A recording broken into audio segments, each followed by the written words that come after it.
I first saw him at the coffee shop on a rainy Thursday afternoon, the kind of day where everything feels slowed down and the world is dripping in gray. His name was Ethan, and he had that effortless charm that made people look twice without even trying. I had known him in passing from our small town, our paths crossing in school events and mutual friend gatherings, but this time was different. He was sitting alone, sipping black coffee, eyes glued to a book, and somehow it felt like the universe had paused just for him. I knew I shouldn't feel this way, especially since he had been in a relationship, or so I had heard, but there was something magnetic about him that pulled me closer. I convinced myself it was just curiosity, just a fleeting crush, yet my heart wouldn't listen. Over the next few weeks, I found excuses to be in the same coffee shop, sometimes at the same time, sometimes just lingering near his usual table, watching him laugh at something on his phone, the corners of his mouth curling in a way that made my chest tighten. I knew he was dating someone named Sophie, a girl from our high school who had moved into the city a few years ago. Everyone in town seemed to know about them, their relationship a glossy postcard of perfect dates and Instagram stories. Yet I couldn't stop imagining a world where it was me sitting across from him, where I got to be the reason for that laugh. One evening, as the rain poured heavier than usual, I finally worked up the courage to speak to him. I spilled my coffee while trying to find words, and he chuckled, helping me clean up, his touch light on my hands, sending a jolt of electricity through me. We started talking about books, music, random life stuff, never crossing the line into the obvious tension I felt building between us. I learned that Sophie was away visiting family for the week, and part of me whispered that maybe this was my chance, but I tried to push that thought away. I told myself I was just being friendly, that I was just enjoying conversation, yet every smile he gave me felt like a secret meant only for me. Days passed, and our coffee shop meetings became routine, subtle but unmistakable. I started noticing small things: how he would brush his hair from his forehead when he was nervous, how his eyes softened when he laughed, the little scratch on his knuckle he didn't bother hiding. I wanted to memorize every detail, to hold it like a secret treasure. One night, as we walked to our cars after closing time, the rain had stopped, leaving the streets glistening like liquid mirrors. He paused, looking at me with an intensity that made me question every rational thought I had. "Do you ever feel like some things are out of our control?" he asked, voice low, almost hesitant. My heart skipped a beat. "All the time," I replied, pretending not to notice the way he lingered closer, his shoulder brushing mine. There was a long silence, charged and suffocating, until he finally smiled, that boyish, disarming smile that made everything around me blur. "I like talking to you," he admitted. "Not I like you, but something just as dangerous. Something that made me feel like I had stepped onto a path I couldn't turn back from." I left that night with my thoughts spinning, heart racing, and a secret plan forming in my mind. I knew I was stepping into forbidden territory, knowing he had Sophie, but the pull was irresistible. Over the next week, our conversations grew more personal. Subtle touches brushing fingertips across tables, shared umbrellas under sudden downpours, lingering glances when neither of us thought the other was looking. Each day, I told myself to stop, to pull back, to respect the lines, yet every instinct in me screamed to move closer, to be the person he would notice first when he woke up, the one whose laugh would linger in his mind. And then the first moment happened, the one that would forever change the dynamic between us. It was a Friday evening, late, and we were alone in the shop, the world outside quiet. Ethan had a mischievous glint in his eyes, and he leaned over to show me a picture on his phone, our heads brushing just enough to send sparks across my skin. Time froze, and in that instant, I knew he felt it too. I could read it in the way he hesitated, the way his hand trembled slightly,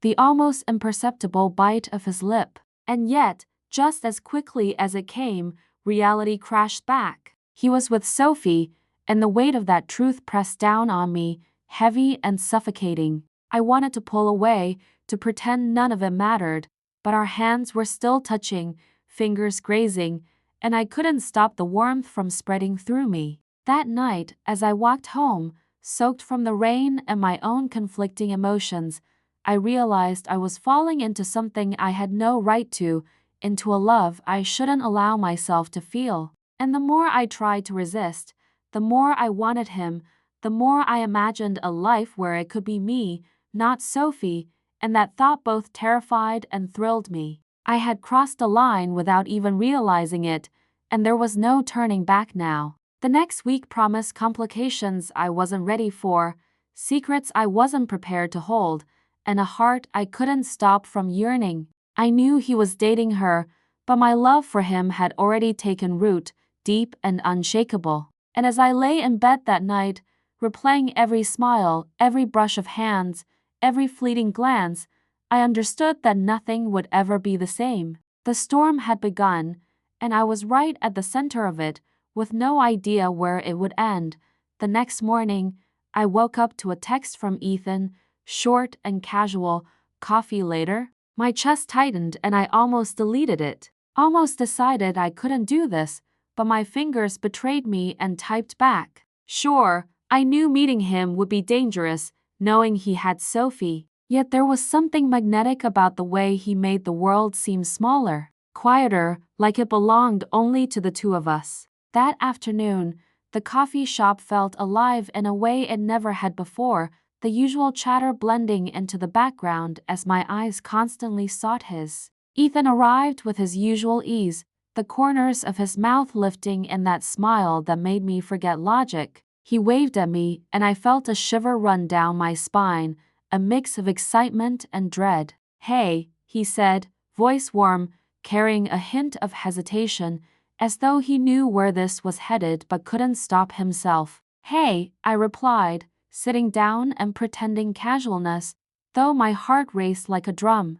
Our conversation started normally, but beneath the words there was tension, a quiet, electric current neither of us mentioned but both felt. I noticed the way he leaned slightly closer, the way his eyes flicked toward my lips before darting away, like he was testing himself, and I fought the urge to close that distance for him. Hours passed without us noticing, until the shop owner announced closing time, and the world outside was dark, rain again threatening. Ethan suggested we walk, and I agreed, feeling my stomach flip at every step beside him. We ended up at the park, empty except for the dripping trees, and for a moment it felt like we were the only two people in existence. "I can't stop thinking about you," he said suddenly, voice low, and my heart almost stopped. I blinked, unsure if I heard him right, and he swallowed hard, running a hand through his hair nervously. "I shouldn't say that," he added, almost as if the words themselves were dangerous. I didn't respond immediately, just let my gaze linger on him, memorizing the curve of his jaw, the slight crease between his brows. "Why not?" I asked softly, though my own voice betrayed the longing I felt. Ethan's eyes darkened, full of conflict and something raw, dangerous, unguarded. "Because I'm with Sophie," he admitted, and I could hear the weight of the guilt in his words, yet the way he looked at me made it clear this wasn't just casual attraction, this was something deeper. I felt my own resolve crumble, the part of me that had tried to remain rational folding under the pull of his honesty. "I can't help it," he whispered, stepping closer, our hands brushing again, electricity sparking with each touch. My breath caught, the line between right and wrong blurring until it felt irrelevant. That night, we stood there, inches apart, neither of us willing to move away, both of us aware that the next step could change everything. And then he kissed me, a brief, desperate brush of lips that made my knees weak and my mind scream for caution, but my heart roared approval. It lasted seconds, but it was enough to ignite a fire neither of us could ignore. Afterward, we pulled apart, both panting, staring at each other like we were seeing the world anew. "This can't happen," he said, voice trembling, and I knew he meant it, yet the tension between us only grew heavier. Over the following days, we started stealing moments, subtle and secretive quick touches at parties, lingering glances at mutual friend gatherings, whispered messages that hinted at more than friendship. Every time I saw Sophie mentioned on social media, I felt a pang, a mixture of jealousy and guilt, but every time Ethan looked at me that way, I understood that he was torn too. One evening, he invited me over under the pretense of helping him move some furniture. I arrived, my heart racing, aware that what was happening was dangerous, intoxicating, and forbidden. Inside, the apartment was dimly lit, warm, and personal. As we worked side by side, our hands brushing, a tension built, thick and suffocating, until it was impossible to ignore. He turned to me suddenly, eyes searching, and said, "I can't do this anymore. I can't pretend that I don't want you." I felt my heart explode in my chest, wanting, needing, yet terrified of the consequences. Our kiss that followed was long, urgent, full of the desperation and longing we had been bottling up for weeks. Clothes and caution became irrelevant, and for a few hours, we existed only in each other, ignoring the world outside. When it was over, we lay tangled, breathless, knowing that what we had done was reckless, forbidden, and dangerous, yet neither of us regretted it. But reality was unavoidable. The next day, Sophie texted him, casual and cheerful, unaware of the storm brewing in his life, and my stomach twisted with guilt. Ethan and I avoided each other, but the silence was unbearable, full of unspoken truths and lingering desire. I knew he loved her in some way, but he also couldn't deny his growing feelings for me, and every stolen glance and secret touch only deepened the inevitable collision. Over the next week, the tension escalated. I found out Sophie had noticed him becoming distant, his eyes wandering, his thoughts elsewhere. She confronted him, demanding explanations, and I watched from the shadows as he fumbled, unable to tell her the truth. That night, I realized that the path we were on was about to explode, and there would be no turning back. I wanted him, needed him, but the guilt clawed at me, a constant reminder that every stolen moment came at a cost. And then, the unexpected happened. Sophie decided to come back early, and Ethan's world shifted in an instant. He was torn, confused, and desperate, and I knew our secret was about to be exposed. My heart ached, knowing the next steps could destroy him, her, and me, yet the pull between us had become undeniable. I was in too deep, hopelessly entangled in a love I shouldn't have, and the storm was only gathering strength. The weeks ahead promised confrontation, heartbreak, and choices that could shatter lives. And as I sat in my room that night, replaying every touch, every whisper, every longing look, I understood that love had no rules for us, only consequences. I knew he was with her, yet nothing could stop me from wanting him, from imagining a life where we could be together. And that desire would drive everything we did, whether it ended in disaster or in something I could barely hope to call happiness. Sophie returned earlier than Ethan or I expected, and the moment she walked into his apartment, my stomach dropped, heavy with dread and guilt. I had hoped we would have more time, maybe a week longer, to explore the dangerous pull between us, but reality came crashing in with her bright smile and oblivious presence. Ethan froze the second he saw her, a flicker of panic in his eyes that made my chest tighten. I stayed hidden, a shadow in the hallway, watching the scene unfold, and for the first time, the thrill of our secret felt like a trap. Sophie hugged him, laughing about her trip, her perfume intoxicating and suffocating, and I felt invisible yet painfully present at the same time. I wanted to run, to disappear, but I couldn't tear my eyes away from him, from the way he responded to her, torn between loyalty and desire. That night, I stayed in my apartment, pretending to binge watch shows but constantly checking my phone, waiting for a text or a call, knowing that Ethan would be torn, conflicted, and maybe seeking me in secret. And sure enough, hours later, my phone buzzed. "We need to talk," his message read, simple and devastating. I hesitated, aware that every conversation now carried risk, that every word could ignite suspicion, but I couldn't resist. I met him at a quiet park, far from the main roads, under the pale glow of streetlights. He arrived, hoodie pulled up, eyes dark and stormy. We didn't speak at first, just stared, breathing in the tension that had become unbearable. "Sophie knows something is off," he admitted, voice tight. "She keeps asking questions, and I don't know how long I can keep lying." My heart sank, guilt mixed with fear and desire. I hated that we had gotten this far, that I had allowed myself to want him despite everything. "Then we have to be careful," I whispered, and he nodded, brushing a strand of hair from my face, his touch sending shivers down my spine.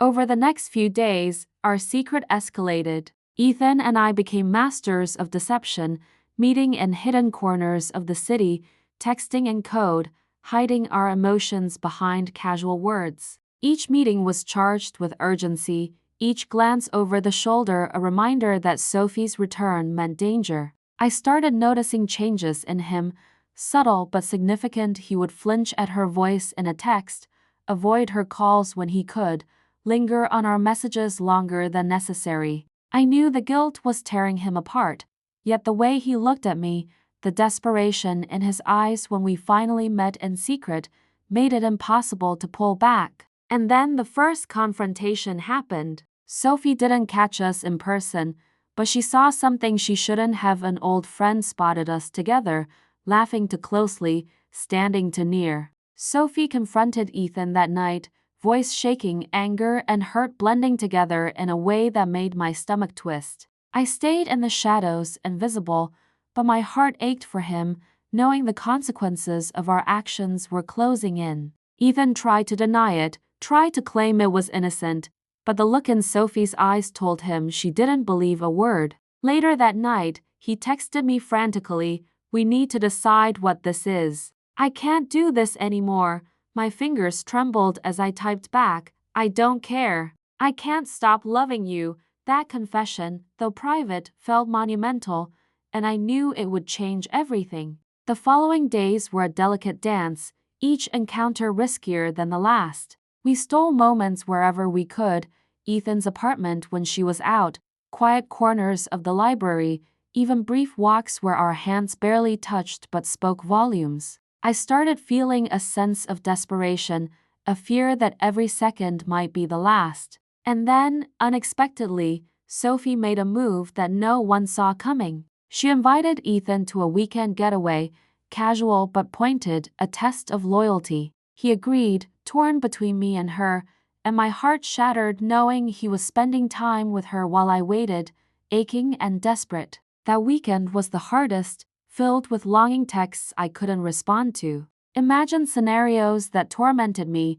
and the constant knowledge that every choice we made carried the potential to ruin everything. When he returned, the air between us was thick, tense, and electric. He came straight to me, almost running, eyes wild with emotion. "I can't do it anymore," he confessed, voice breaking. "I love you. I've loved you since the first coffee shop, since the rain, since that stupid first touch." My heart exploded, but the fear didn't go away. Sophie wasn't gone, she wasn't blind, and the consequences of our love were closing in. We kissed then, urgent and desperate, knowing that the next step would be decisive. Ethan pulled back, holding my face, eyes searching mine. "We have to end it or it will destroy all of us," he said, and I knew he was right. But my heart refused to obey logic. Over the next week, we tried to keep our distance, but every message, every glance, every memory pulled us back.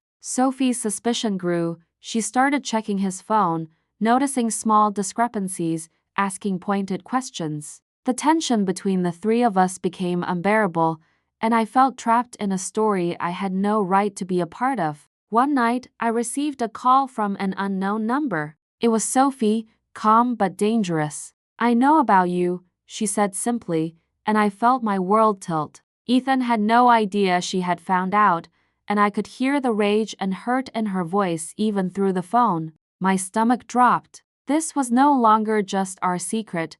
It was about to explode into something public, irreversible, and messy. I ended the call shaking, knowing that the next few days would determine whether we survived this tangled web of love and betrayal or if it would destroy everything. And as I sat alone, staring at the ceiling, I realized that loving Ethan wasn't just dangerous, it was inevitable, unstoppable, and it would change all of us forever. The storm had arrived, and there was no turning back. The next morning, the tension was unbearable. I couldn't eat, couldn't focus, my mind replaying Sophie's words over and over.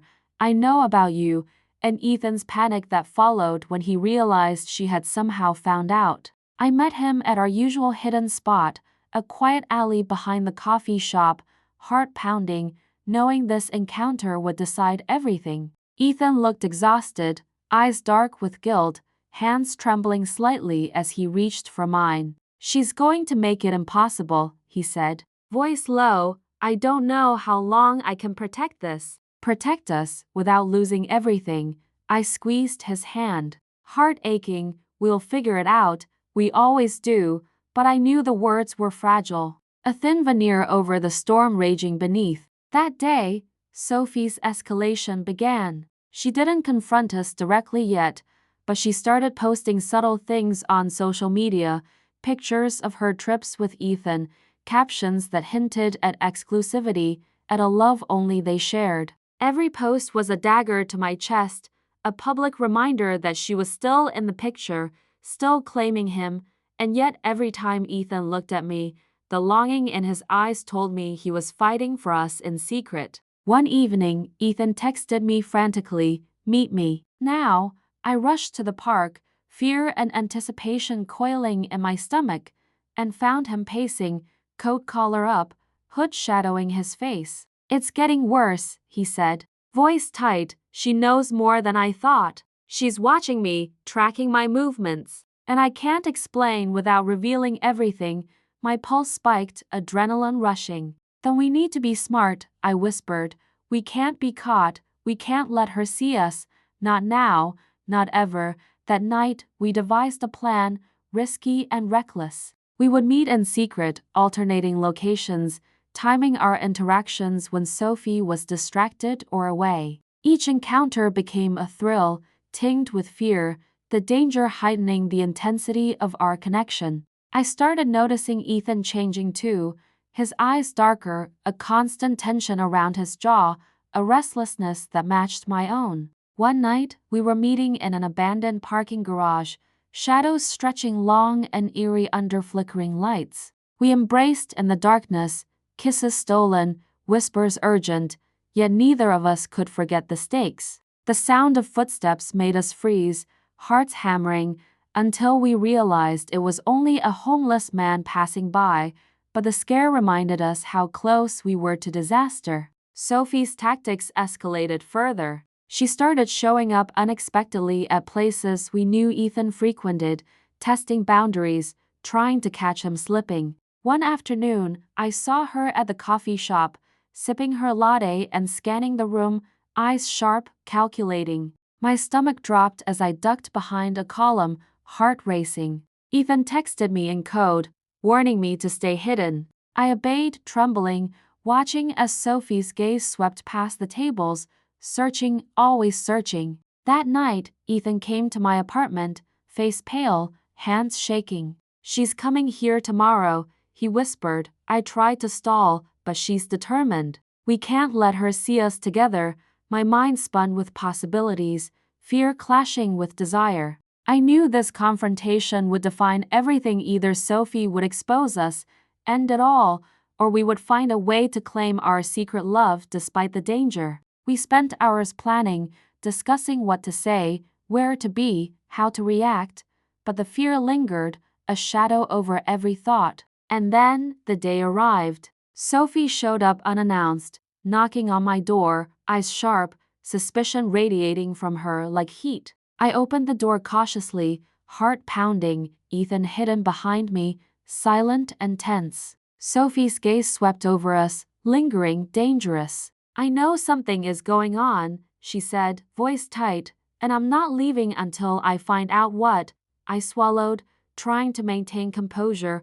"What do you mean?" Sophie stepped closer, and I could feel the threat in her posture, the anger bubbling beneath the surface. "Don't play dumb with me," she said, eyes narrowing. I see the way he looks at you, the way you two are always around each other. Don't lie. Ethan emerged from his hiding spot, stepping between us, face pale. Sophie, please, you're misunderstanding, he faltered, unable to finish, and I knew the tension was unbearable. Sophie's eyes flicked between us, her suspicion growing, fury simmering. She took a step closer, voice rising, I'm not blind, Ethan, and I won't let you throw everything away for some fling.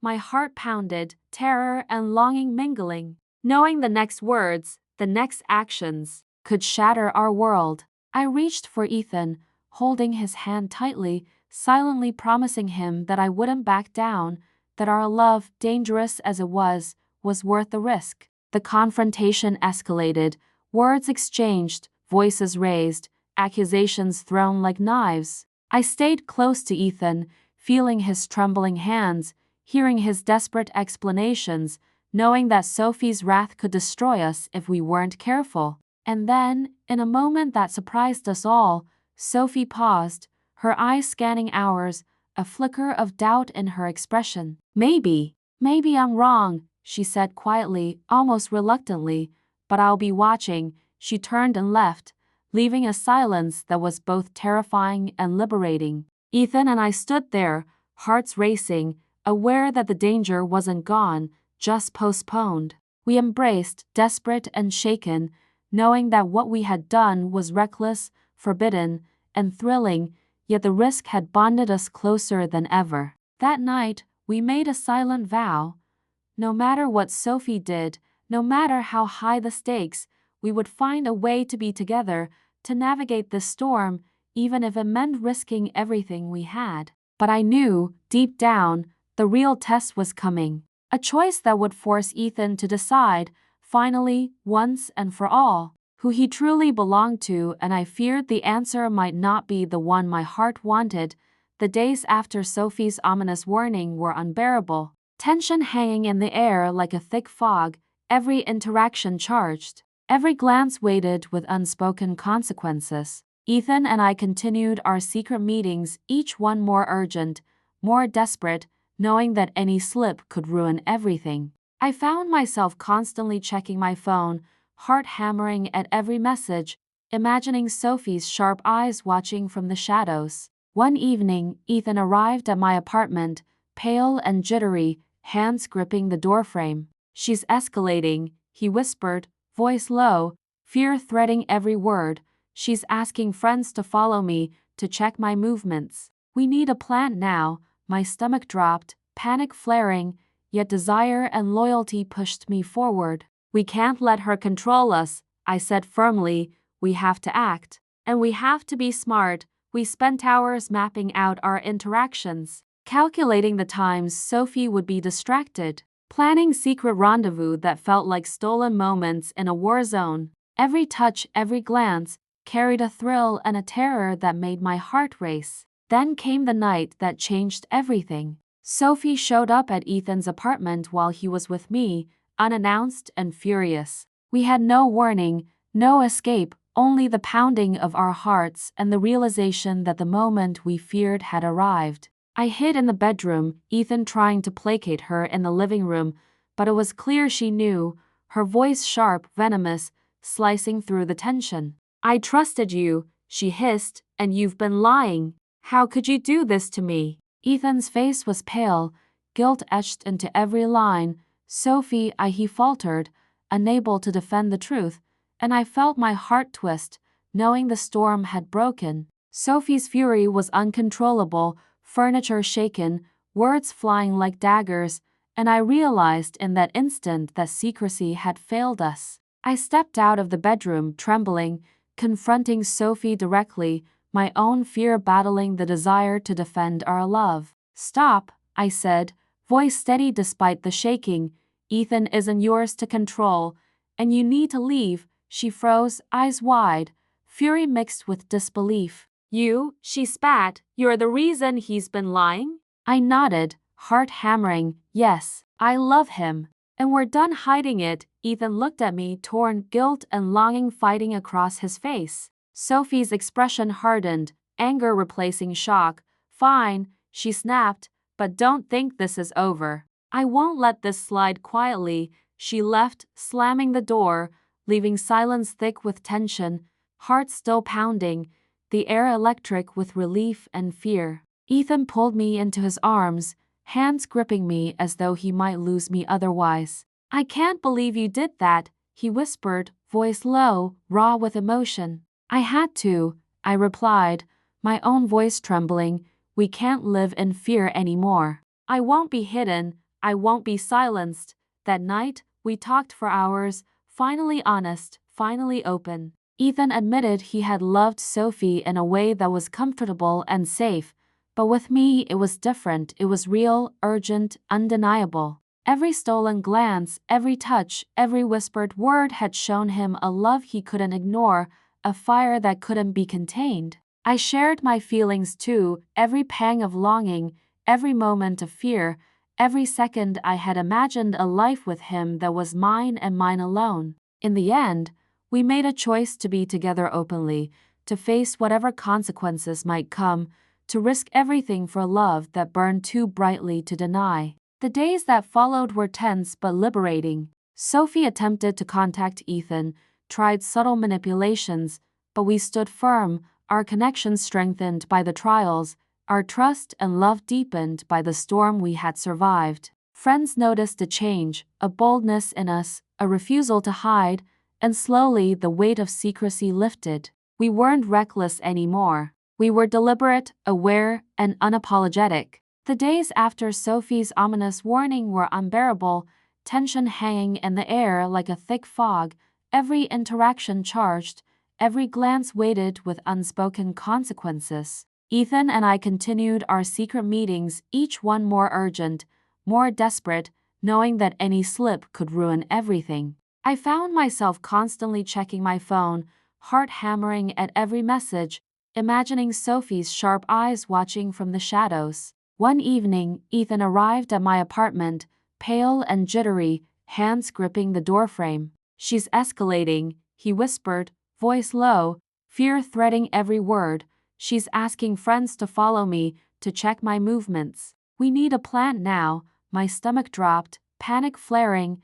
yet desire and loyalty pushed me forward. We can't let her control us, I said firmly. We have to act. And we have to be smart. We spent hours mapping out our interactions, calculating the times Sophie would be distracted, planning secret rendezvous that felt like stolen moments in a war zone. Every touch, every glance, carried a thrill and a terror that made my heart race. Then came the night that changed everything. Sophie showed up at Ethan's apartment while he was with me, unannounced and furious. We had no warning, no escape, only the pounding of our hearts and the realization that the moment we feared had arrived. I hid in the bedroom, Ethan trying to placate her in the living room, but it was clear she knew, her voice sharp, venomous, slicing through the tension. I trusted you, she hissed, and you've been lying. How could you do this to me? Ethan's face was pale, guilt etched into every line.